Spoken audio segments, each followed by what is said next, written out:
잡아서.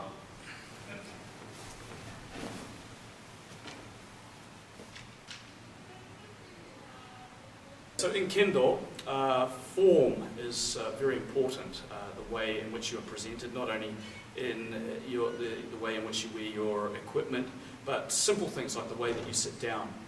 Now, in Kendo, there's a very painful seated position called Seiza, which nobody likes. It's basically when you kneel down on both knees and then you sit on top of your heels. This is the formal way of sitting in Kendo.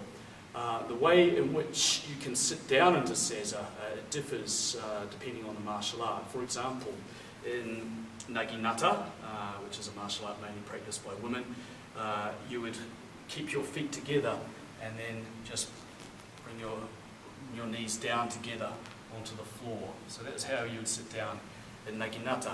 In Iaido, for example, you would usually flick the hakama out the way first and then go down on the right and then the left knee. But Kendo is different to both of these methods. In Kendo, the rule for sitting down is based on the idea of Sazauki, which means sitting down from the left and standing up from the right. So that basically means going down on your left knee first, then your right, putting your backside down on top of your heels, and then lowering the feet down to the ground. So you're sitting down very smoothly and quietly. And then when you stand up, same thing again, up onto your tippy toes, okay, then out with your right foot, not coming too much past your left knee, and then standing up, followed by your left foot. So sitting down with your left and standing up with your right. And you'll find that sitting down and standing up in Seiza with Sazauki is a really good way of developing your lower body muscles too. If you do it properly, it's actually quite a good workout. Okay? So don't take any shortcuts.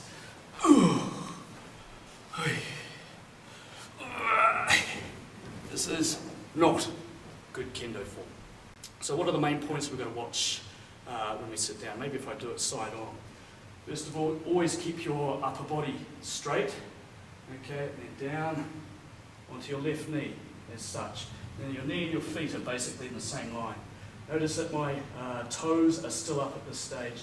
Then bring the right foot back, still on tippy toes, lower down, and then on to my heels as such. During this whole process, my upper body hasn't moved at all.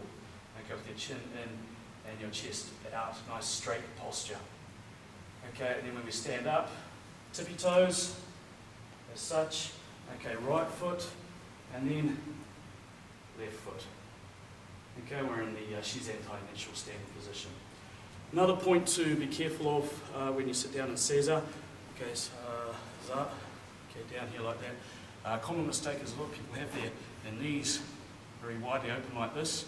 This is going to leave you open for a nasty attack, so the tradition goes. So make sure that your knees are not too far apart, but they're not too close together either. Should be about 1.5 fist between your knees as you sit down in Seiza. So these are the main points. Okay, sitting down with your left foot, standing up with your right, keeping a straight back, okay, and also keeping just about 1.5 fist distance between your knees. This is the correct way of sitting in Seiza for Kendo. Chop up.